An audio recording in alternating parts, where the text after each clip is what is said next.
chegando, esse é mais um vídeo do nosso canal, Suas Notícias Hoje. E nesse boletim você vai conferir, após tragédia em Capitólio, surge cobrança no turismo.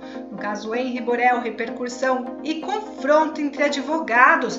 E um fato curioso, nave espacial surge no céu de Brasília. Como assim? Se prepare, vem com a gente saber de tudo que é destaque nos noticiários, pois estamos aqui para falar das principais notícias do dia de hoje. Tudo que é destaque no Brasil e no mundo das celebridades, com os famosos casos da vida real e todo o bafafá na política. Desde já quero a sua participação comentando cada uma dessas notícias e já vamos começar falando sobre nuvem com formato de nave espacial que surgiu no céu de Brasília, rendeu fotos e memes na web. Uma nuvem em formato curioso chamou a atenção no céu do Distrito Federal na tarde dessa última terça-feira e rendeu fotos e até memes nas redes sociais.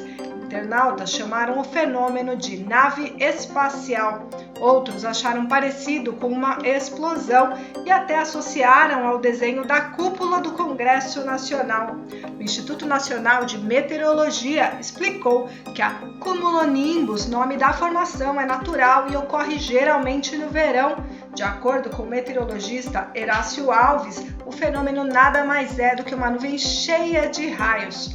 Como o céu estava limpo, a visibilidade foi maior para quem estava na capital. Ele explicou, durante o verão ela é muito mais comum e se forma quando ocorre elevados índices de temperatura e umidade. O meteorologista ainda explica que a cumulonimbus tem cerca de 12 km de altura da base até o topo e pode apresentar riscos a aviões. Ele falou, é uma nuvem bastante densa, bonita, mas bem perigosa, principalmente para a aviação civil.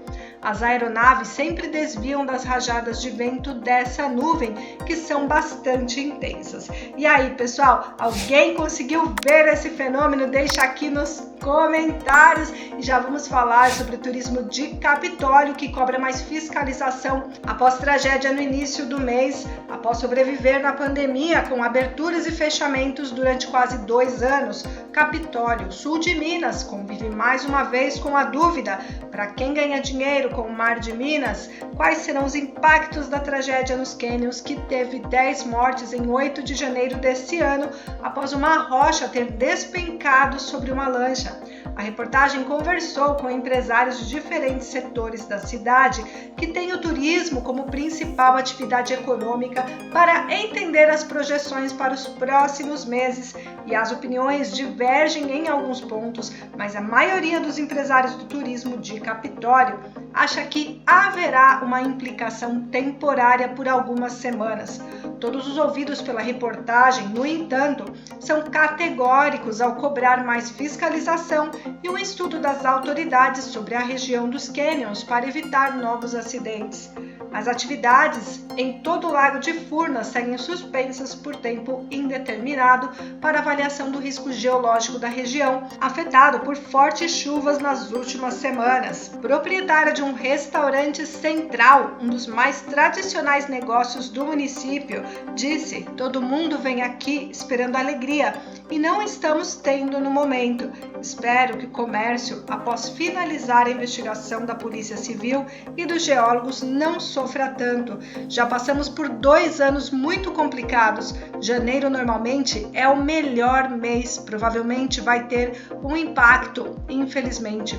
A família, que está há 40 anos no comércio da cidade, hoje depende do turismo. A cidade, por ser pequena, está com toda a população em luto", acrescentou a proprietária.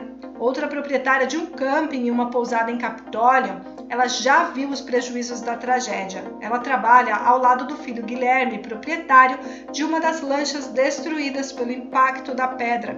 No negócio da família, o turismo encontra desde hospedagem até passeios, e ela lamenta: "Ele perdeu 300 mil reais, está chocado e quer parar de trabalhar com isso." Para a proprietária, o impacto do acidente não deve durar muito tempo, já que o turismo turismo no Lago de Furnas está consolidado. E ela diz: acredito que não será prolongado, mas também tivemos as chuvas que destruíram muitas estradas.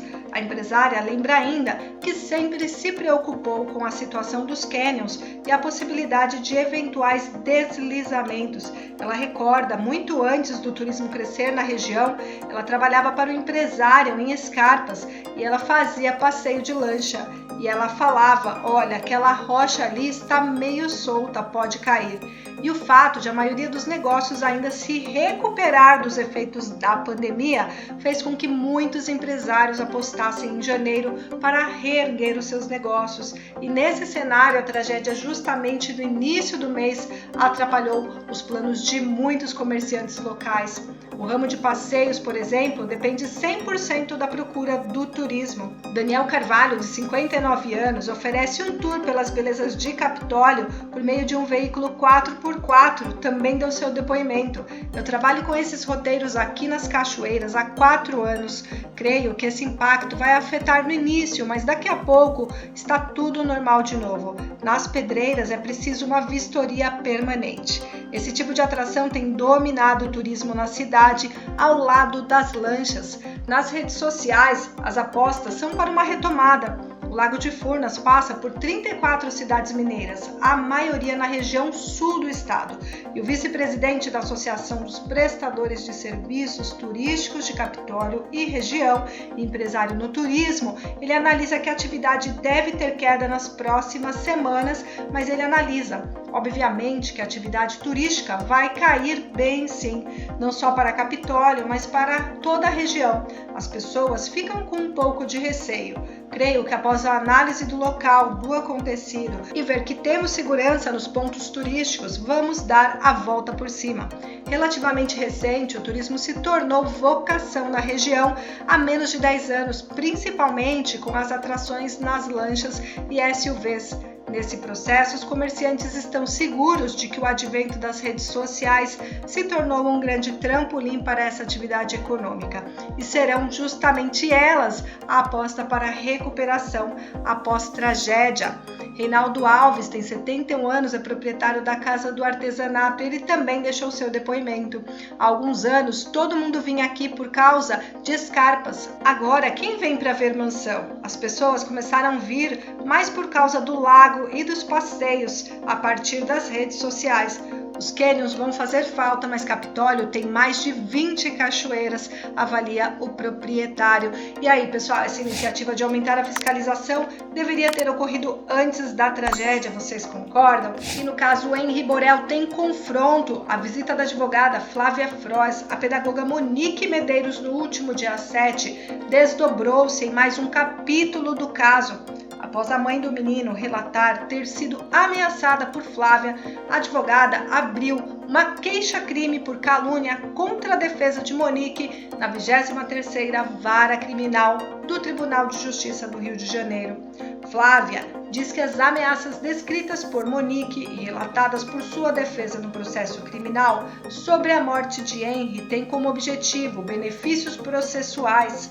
A defesa da mãe da criança afirmou que fez o que cabia, informar o que fora relatado por Monique. A mãe de Henri sustenta que a advogada tentou coagi-la a assinar um documento para assumir a culpa pela morte do filho. Na queixa-crime, Flávia levanta a hipótese de Monique não saber o teor das ofensas que teriam sido relatadas por ela e seus advogados. No texto diz o seguinte: ela será interpelada judicialmente para que se esclareça se realmente falou o que seus advogados afirmaram. A advogada, que nega ter ameaçado Monique, expõe na queixa-crime um contrato assinado entre ela e Jairinho que autoriza a investigação defensiva.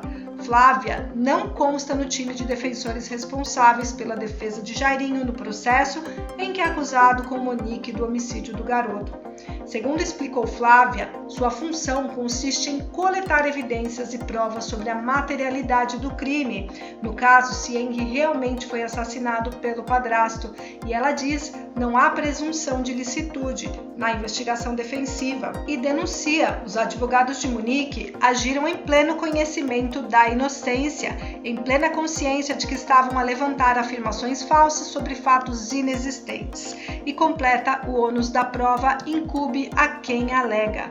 Flávia diz crer que o relato das ameaças se deu para que Monique obtivesse uma vantagem no processo criminal. Eles não tinham nenhum fato novo para justificar a renovação do pleito de liberdade, criaram então fatos falsos para servir de fundamento. A defesa de Monique, por sua vez, afirma: não temos mais sobre o que nos manifestar, apenas fizemos o que nos cabia, que era peticionar e informar o que fora relatado por Monique. No mais, estamos aguardando e confiando nas autoridades competentes. O teor do encontro no dia 7 foi levantado pela defesa de Monique no dia 12. Em um documento assinado por Monique e seus advogados, a mãe de Henry afirma ter sofrido ameaças de Flávia na cadeia. Os advogados afirmam que a intimidação tinha como objetivo inocentar o ex-vereador no processo que apura a morte do menino de 4 anos. Flávia confirmou visita a Monique, mas negou ter feito as ameaças e diz ter ido ao presídio colher informações com Monique sobre o histórico de saúde de Henry. E além da queixa-crime, Flávia também anexou uma petição ao processo que apura a morte de Henry para que uma detenta seja transferida do Instituto Penal Santo Expedito em Bangu, onde também está presa Monique. A detenta, identificada como Elker Cristina Jorge, surgiu na história após a defesa de Monique afirmar que dias após a visita de Flávia, um advogado identificado apenas como Fábio pediu para que a detenta passasse recados a Monique, o que a defesa da mãe de Henry considerou uma nova ameaça. Os advogados afirmaram que Fábio tentou sem sucesso visitar Monique nos dias 13 e 14. Hugo Novaes, defensor de Monique, diz que Fábio assumiu ser amigo de Flávia. A defesa de Monique afirma que sua cliente corre riscos físico e psicológico dentro da cadeia e pediu prisão domiciliar. E aí, pessoal, na sua opinião, quem está falando a verdade nesse confronto? Monique Medeiros ou a advogada Flávia Frost? Deixa a sua opinião e para não perder nenhuma novidade, faça a sua inscrição, ative as notificações e o seu like, ajuda muito a gente a trazer notícias todos os dias aqui no canal e nos vemos no nosso próximo boletim. Até já!